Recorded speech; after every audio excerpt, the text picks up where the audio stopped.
ஓடி இதுக்கு மட்டும் பெட்ரோல் தான். டேய் இங்க வந்து கூட. புரியல. இரு. இப்போது.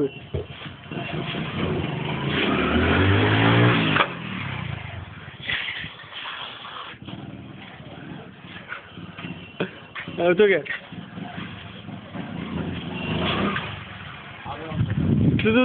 தூடா இங்க தூடா இங்க தான்.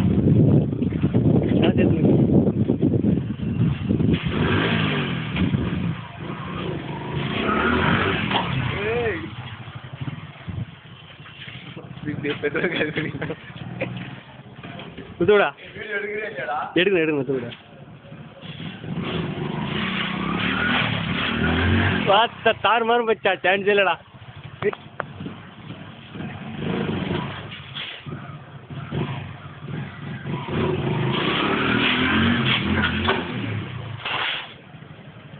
ரவுண்ட் அடிப்பாரா? ரவுண்ட் அடிப்பியா?